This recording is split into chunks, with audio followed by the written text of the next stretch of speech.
All right, we are live, Amber. Hi, everyone. I'm Dawn Loading. I'm a real estate agent with eXp Realty.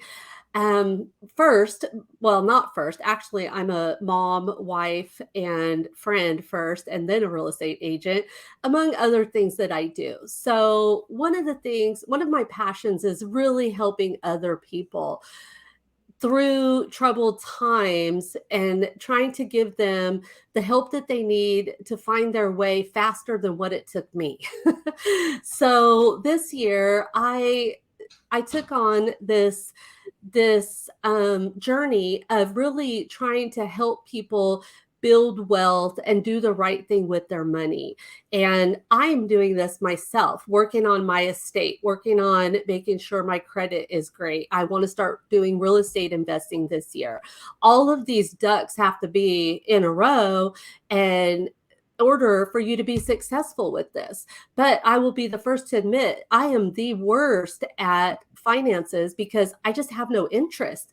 I just want to make money and move on and not keep track of it. Just have somebody else do that. So, that doesn't work. Like if you want your money to take care of you, you have to take care of your money. And so I got with my friend Amber here, who is with the credit people, by the way, or the credit couple. And we became friends last year and we're really just kind of on the same journey. So she is one of my monthly guests here on this stream. Um, I don't know what to call this. It's like a stream, it's a podcast, it's a video. Who knows? It's a series. It is a money management, financial freedom series that I'm doing through October. So, anyway, Amber, thank you so much. I just love you and I love that your passion is really trying to help others as well. So, today we're really going to talk about budgeting and where is my money going? So tell us a little bit about yourself first, though. Now they know I'm a real estate agent. So tell us about you. Thank you, John. My name is Amber Woodard. I am one half of the credit couple. We are former teachers who kind of accidentally fell into a credit repair business, fell in love, and took it from there. We really have a big basis on education. We love, just like you, to help people. We do that through credit repair. We're now doing taxes. We'll be working on student loans in the near future and actually business credit. But our main goal is to help people get their lives financially right and get them the tools they need and the information they need, the knowledge they need to move forward in the future. Awesome. Perfect.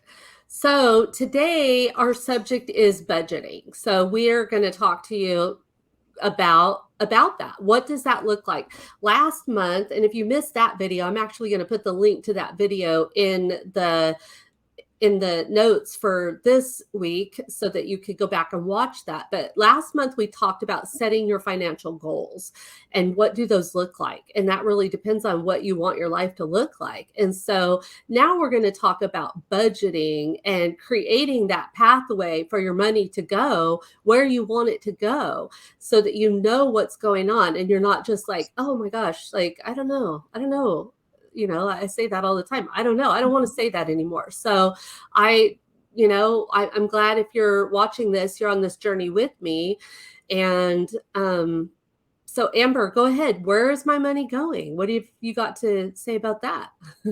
Well, I feel like, especially before when I was a teacher, when I've been in other professions in my past life before my job was to really know what was going on with my money. And honestly, sometimes now I can look at my income and then think about my bills and then think about the end of the month and I'm like, wait a minute, something's not adding up here. I should have not $1 million, but I should have some money sitting in the bank that obviously is not there. And I think for all of us, we think we know where our money is going. We know that we pay our rent or our mortgage. We know we make our car payment, our insurance payment. We know that we're spending way too much money on groceries. Eating But out. yes, eating out, that's the bane of my existence. But we don't really know at the end of the month where our money is going. And I'll tell you, I'll probably explain later today. At one point when I was just broke and I couldn't figure it out, I found the most, I don't want to say ignorant, but the most ridiculous place that my money was going. And it never even crossed my mind. So, and we'll get to that later on. But for now, you know, where is your money going? How much money do you have coming in? Do you have, do you just get paid once a month or maybe biweekly and that's your only income? Or do you have child support coming in? Do you have some other streams of income where you have some money coming in? We get paid from Instagram, we get paid from TikTok, we get paid from Facebook. And sometimes I don't even think about that income because it just appears in your bank account. You don't really think about it. So, where is all of your income is kind of a big thing. And then to figure out exactly where your money is going. And I think last time we told everyone for homework was to get out a bank statement and just write down for 1 month or 1 week, and 1 month would be best, what all you spent. So we're going to kind of dive into today where your money is going and how we can make it go where you want it to go. I love that. I want it to go in my bank account. That's right. That's definitely where I want it to go, not into Schlotsky's bank account or Yeah, Chipotle's bank. right. All you're doing when you spend all that useless money, and we're really not so bad about that anymore. HEB gets most of our money. We're lucky to go to dinner like once every 2 or 3 weeks. My husband eats out every day for lunch because he works in the city, but I eat at home like all the time. But I see my kids do this, and it just makes me sick how much money they spend on eating out. And so, guess who's getting this video? Yeah, All of my you. oldest may need that too. I think with the young people, I don't want to go spend $150 on groceries to buy all the basics and everything that I need. So I'm just going to keep eating out, So, but there are some things that we can do, and really knowing where your money is going again is going to help us get there. Yeah. So, next thing is accounting for all income and expenses. Like I said, you have to know where all of your sources of income are. I wouldn't include your gambling winnings or even your lottery ticket winnings or anything like that. But if you have a side hustle, if you have your normal income, if you have your spouse's income, if you have anything that's producing you kind of passive income, it is important to get all of that money written down. Write it down somewhere. Get your total so that you know what your income is per month. Now, I always tell people if you get a bonus every month and it varies, go with the minimum. If your bonus is between $1,000 and $1,500 a month for budgeting purposes, let's go with 1,000. You never want to say, well, I get $1,500 a month, and then you budget for that, and some months you don't get that bonus. But make sure you're accounting for all your income.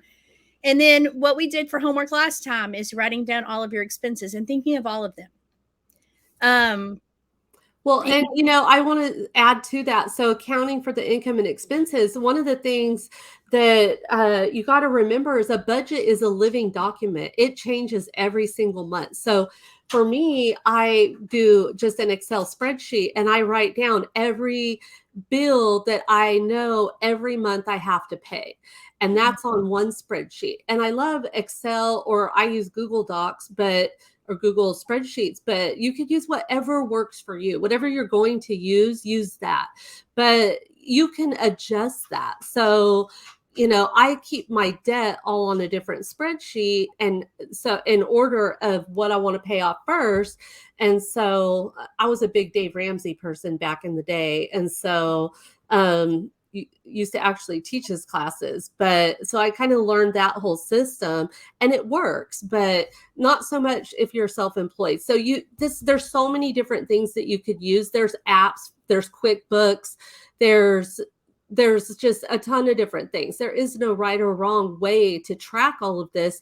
It's just finding something that works for you. Free is always better because then you don't have to do one more.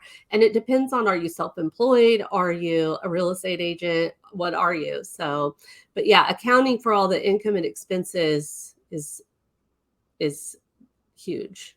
And you need to keep track of it. And I think you're right when you said however is best for you. I'm a list person. I'm a notebook, pen, and paper girl. I figure most people that are between the ages of 20 and 30 think I'm crazy. They're like, what? You write on paper? And they would prefer an app or something like that. Spreadsheets, I think, are great for everyone. I have my list, my piece of paper. I also have my spreadsheets.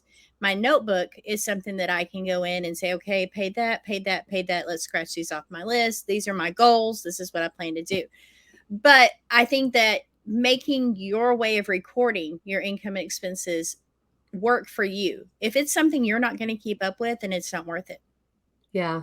And what I and this is so easy because I've done it too. It's so easy to just open your bank account on your phone and look at how much money you have and not ever track that. Back in the day, we used to, and I know that people still do. I do it through QuickBooks and through my CPA, but balancing that checkbook, like I don't even know if they teach that anymore, but it's done differently these days than I just remember my mom or my grandma sitting there at the table with their checkbook and checking all of those off every month.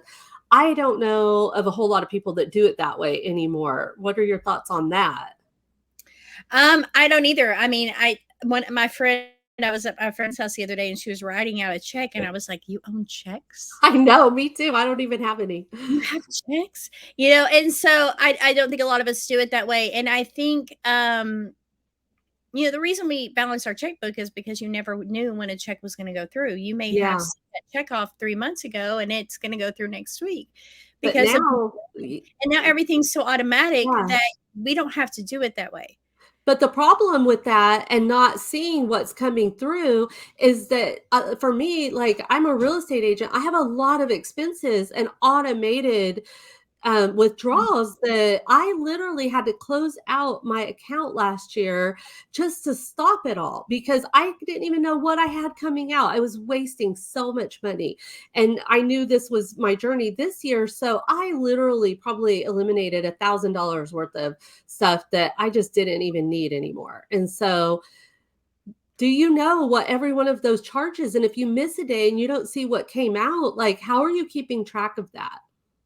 I think that is so important. And, I even find myself sometimes I had a subscription recently that I know I canceled 2 months ago and it came through Mm, my account again. And that is because I make sure that I go through and I just go through like at least once or twice a week. I just scroll through and look at my last week of transactions on all of my accounts. It doesn't take me 10 minutes to just go through each account and make sure that I either recognize what it was, because occasionally you'll see something that you don't recognize and that's a problem, or yeah, B, to see that everything on there is something you still need, yeah. to see if you need to make any cancellations, because I know I get crazy with the subscriptions sometimes.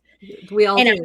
yeah, and then I'm like, do I even use that? Is that something that's even being, yeah, I see Apple taking out $2.99, $4.99, $3.99, and I'm like, what do I even own? Like, what am I doing? So, I think that going back and just keeping a record of that is important, and Yeah. having that spreadsheet.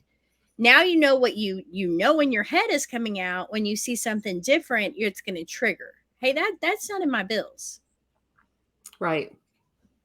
All right, let's go on now to those expenses and tracking those expenses and talk about your needs versus your wants. That's huge. So yes, so what you need to do is and we didn't really go into categorizing too much. Should we skip Oh, over yeah, I that? slipped right over that. Sorry. Let's do So that. first, we need to categorize our expenses, and this is highly personal, and this is where I'll kind of get into what I was doing when I figured out where all of my money was going at one point in my life. Um, you have categories. It could be home, auto, travel, clothing, kids, insurance. I mean, there are tons of categories that may or may not relate to you, but you need to put everything into a category. Um, when I was going through my budget one time, I had, utilities and house, and I had vehicle, and then I kept having, and fast food versus groceries. So I had to separate my groceries and my fast food. I couldn't put it all under food because I needed to know Yeah.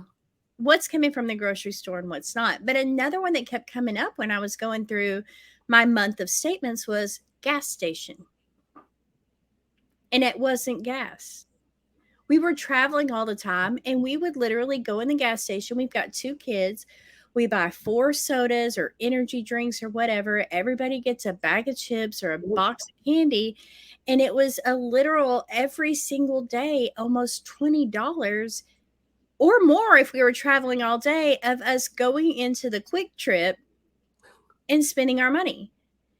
And when I looked at it, I don't remember the amount, but I looked at the amount and I thought, if I went to the store and I bought snacks for us for every day, even junk food snacks, just car snacks and drinks, how much money would that cost me? And it was a tenth. Yeah. And that was where my money was literally going. I was throwing my money out at the gas station on Funyuns and Snicker bars and Red Bulls. Well, I did that with Starbucks. Like I literally had, there's been 2 times in my life where I got completely addicted to that afternoon coffee. And I literally had to just stop and be like, okay, this adds up so fast. Mhm. It's unreal. So I'm lucky if I even have a coffee once a month these days. Well, I have coffee at home like every day and it is Starbucks, but it's my own Starbucks. And for that $20 that I spend on those carrot cups, like for a whole month, I spent in 2 days, 3 days on Mhm. going to the coffee shop. It's just ridiculous. And you know what is so funny is those places are always packed. I Yep. cannot get over how many people spend so much money on that. And so, And it's not for an experience. It's not to go in and no, spend it's a time there. habit. It's in the drive-through. It's a habit. It's a habit and it's a want. It's definitely not a need. I mean, we may need My Oh, yeah, you need your coffee. yeah, I Everyone mean, I do need my coffee, but I want to go through the drive-through versus drive home and make one, but Well, even my 6-year-old and 11-year-old had a Starbucks thing. Their mama always gets them Starbucks gift cards for every uh, holiday.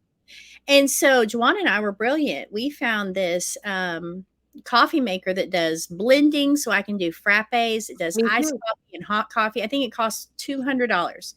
And that's a lot for a cheap appliance, right? But You that saving money. $200, now my kids have Good.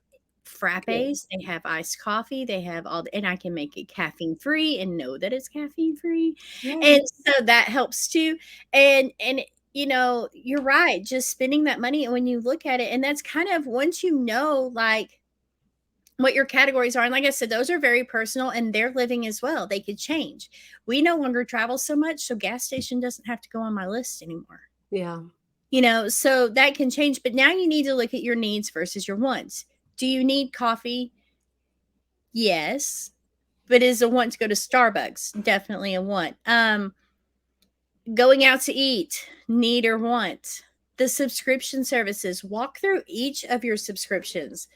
Do I need this or do I want this? I think at one point we had like 6 different streaming television whatevers. We watched TV 2 hours a month, maybe. What were we doing? We saw one series we wanted to watch. We're like, oh, let's get Hulu. And then we saw, then Juwan wanted a football game, so let's get Sling, and then by the time you're done, you have all of these things and it's costing you a ton of money. So walking Yeah. through each of your subscriptions and figuring out your needs versus wants. You cannot get rid of your electric bill. Not even if you get solar, it's still there. Yeah. But you can get rid of some of the things that you are doing. So really going through and marking your needs and wants. Now, some wants you shouldn't give up. Yeah. Like a massage. Fun. Yeah. Date night. Date night. Yeah. But Right. I and there agree. are points in your life where right now, Juwan and I are working towards some goals. I want to cut out everything. Well, almost everything. So getting my nails done may not happen for a while. It's a want. I don't really have to have it, but I'm still taking my kids to go do something fun at least once or twice a month Yeah. because they're my kids and I want to do it. And it's a want, but I'm not cutting that out of my life. But depending on your current goals, maybe sometimes some of your wants, you add your wants back in and sometimes you cut some of those wants out. I think that it's very fluid. It's just going to depend on your goals. But if you're sitting around with $20,000 in credit card debt, it would probably be a good idea to take out a lot of those once, which is what we're going to talk about next time in Next order to month. get that down and make yourself some more money. Yeah. Oh, what now? So that's kind Yeah. of what we're pushing into. This is the fun part, changing habits. Nobody Making likes cuts. Yeah. changing your habits. We had to stop going in at the gas station. In Hmm. fact, it's still a joke in my house that every time we pull up to a gas station, my 6-year-old says, I have to go to the bathroom. And why? Because he wants to go in and get a candy bar. Oh, yep. He wants to go get that soda. And we've gotten really good about we try to take like some snacks with us, you know, when we think about it. And then I have a stash in the car in case we didn't think about it before we left. So we really had to change that habit from I'm not going to go into the gas station. When I go get gas, I'm going to pay for my gas and I'm going to leave. And changing habits is hard and it's not fun. No. But you know what? I have to, so I work a lot on this. I lost weight last year. I lost almost 30 pounds in 1 year, and it was amazing. And I had to change a lot of habits. So I learned a lot about those habits. And then that's kind of what led me into this year, really taking control of my financial freedom. And so really, I think one of the biggest things that helped me is really keeping the goal in mind. So we talked about setting goals, and I use a vision board. Like, I love vision boarding and putting my goals up there. I literally have my friend Rebecca, we just did a call about this last week. So that's actually in the series too, about doing a vision board on Canva. But if you could, it helps you to not do the things that you told yourself you weren't going to do earlier in the day, when you could actually pull up your vision and see it. And then you're like, okay, wait, I'm not going to have that cocktail, or Mhm. I'm not going to have that dessert. That totally demolishes my goal of where I want to be in 6 months. And so that really helped me a lot. So habits, that's a subject we could make a whole video on changing habits, but it's something that it's like the first step, because all of these things, these habits are what we do. It's what we do. Like, we have habits. And Yeah. so, yeah. And it's a habit for a reason. It's a habit because you've done it more than 17 times. So it's definitely, I mean, for me, on a lot of them, we've talked about a million times, my big thing was going out to eat. We are, I'd like to say we're not fast paced because I started a business so that I could be at home. That's not how it works, especially when you have kids. But we were going out to eat so much, and with a family of 4, I mean, any drive-through is gonna cost you $40, $50. Yeah. Just Oh, yeah. that's Easy. and when I looked at it like this, $40, $50, if we didn't go out to eat, if we cut out 4 times a week, that is a nice sit-down restaurant meal. So, if we can go 2 weeks with no going out to eat, we could treat ourselves with a steakhouse. And not to mention, it's much more healthy, because Mhm. eating out is not healthy. It's not good for you. No, it doesn't taste good. No. But Well, if you can take the kids for an experience and a good meal and yeah. a date night and leave the kids somewhere else and go out to eat, then I mean, it's no question. That's a great trade-off. Yeah. And so for me, on some of the ones that were harder to break, it was, I don't want to say rewarding myself, but giving myself a trade. We're going to stop this, but if we can do I like this, that a we'll lot. free up Yeah. the money to do that. And you have to be realistic too. Like, and that was the thing with me losing the weight and changing those habits. I have tried every diet for the past 20 years and not been able to lose a pound. But this one, I was able to do it. It was realistic for my lifestyle. So really, you have to evaluate, like, is it realistic that you're not going to eat out when you work 2 hours away from home and that's your only choice? Are you going to buy groceries so that you can make your lunch and take it to work? Like, you have to figure out what's going to fit into your lifestyle also. Right. And I think that when you're changing habits, that you do have to be realistic Exactly. and not be hard on yourself. Right. Yeah. Well, and then we go into the whole living in scarcity versus living in abundance. And this is something that was huge for me last year. Over the last year, was I was all about, oh, I'm going to live in abundance and I'm going to do this and I'm not going to worry about being in scarcity. But then I realized, wait a minute, there is something to this. Like, living in abundance means I take care of my stuff, not that I just have it to blow and go blow it.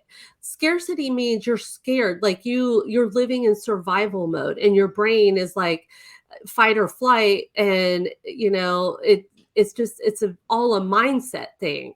Yep. All of it is, really, our whole life is. But yeah, so You've heard of poverty mindset. yes. I still have it. Yeah. Oh, I do. We do. I A mean, woman who knows better, but because of habits in my entire life, I have to fight my poverty mindset.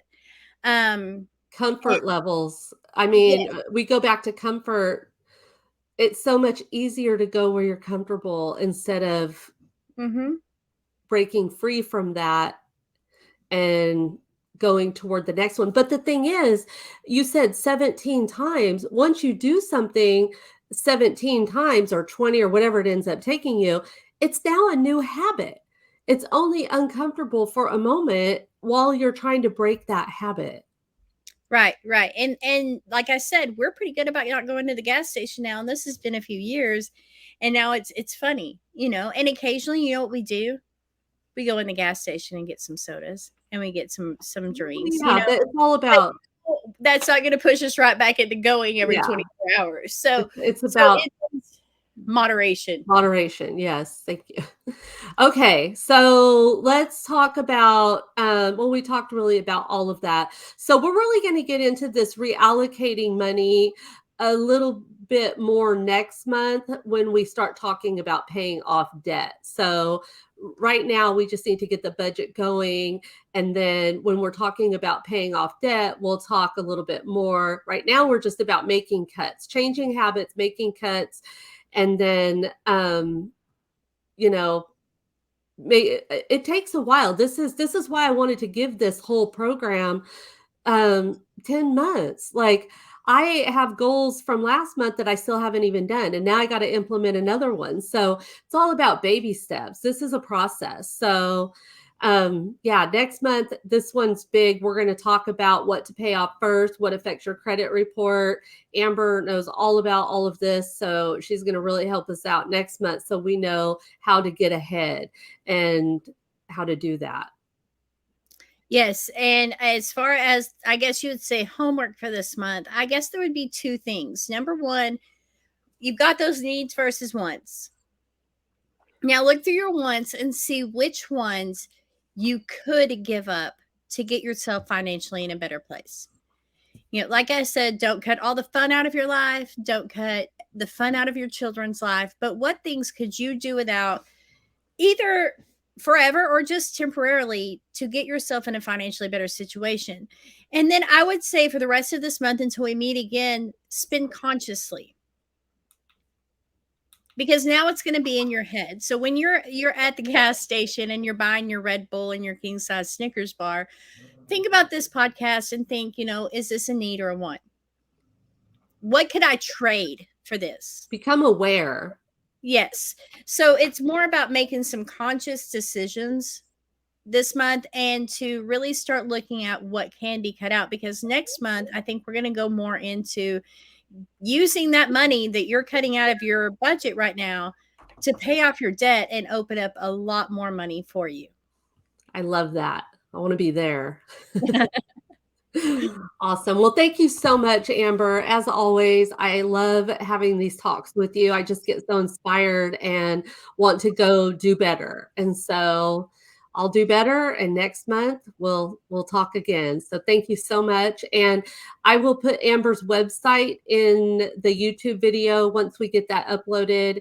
It goes out on my newsletter on Friday, and it's on my YouTube channel by tomorrow. So if you missed this or you're just catching the end, it's also live on the Facebook social or on socials. So thank you so much, and we will just see you all next month. Next week Thank for you. Fred. Next Wednesday, we have Fred coming in again to talk about estate planning when you own a home and why that's so important. So we will see you next week and next month with Amber. Thank you. Thank you.